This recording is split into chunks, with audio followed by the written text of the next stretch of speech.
மக்களே அனைவருக்கும் வணக்கம். நான் உங்கள் பொன்வேல் பாண்டியன்.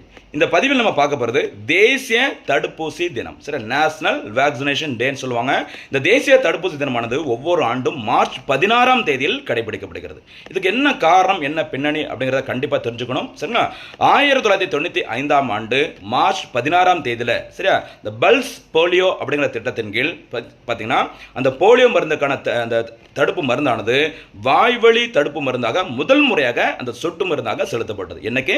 மார்ச் 16, 1995ஆம் ஆண்டில். சரிங்களா? அதனைத் தொடர்ந்து தான் 1995ஆம் ஆண்டு முதல் அந்த மார்ச் 16ஆம் தேதியில் இந்தியாவில் தேசிய தடுப்பூசி தினமாக அந்த மார்ச் 16ஆம் தேதியில் நம்ம கொண்டாடிட்டு இருக்கிறோம். சரிங்களா? இப்படி சூப்பராக அந்த தடுப்பூசி அந்த போலியோ தடுப்பு மருந்துகளை சிறப்பான முறையில் வழங்கினதுனால இந்தியாவில் சரியா புதிதாக போலியோ பாதிப்பு இல்லை அப்படிங்கிற மாதிரி மார்ச் 27, 2014 நோட் பண்ணிக்கோங்க. மார்ச் 27, 2014 அன்று உலக சுகாதார அமைப்பு சரியா வேர்ல்டு ஹெல்த் ஆர்கனைசேஷன் பார்த்தீங்கன்னா இந்தியாவிற்கு ஒரு சான்றிதழ் கொடுக்குறாங்க.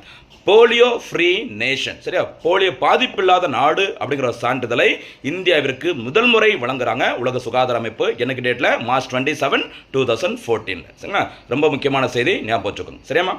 இன்றைய பதிவிற்கான கேள்வி: இந்தியாவில் தேசிய தடுப்பூசி தினம் எப்போது கடைபிடிக்கப்படுகிறது? அந்த பல்ஸ் போலியோ திட்டத்தின் கீழ் அந்த சொட்டு மருந்து போலியோ சொட்டு மருந்து வாய் வழியாக முதல் முறையாக எந்த தேதியில் எப்போது வழங்கப்பட்டது?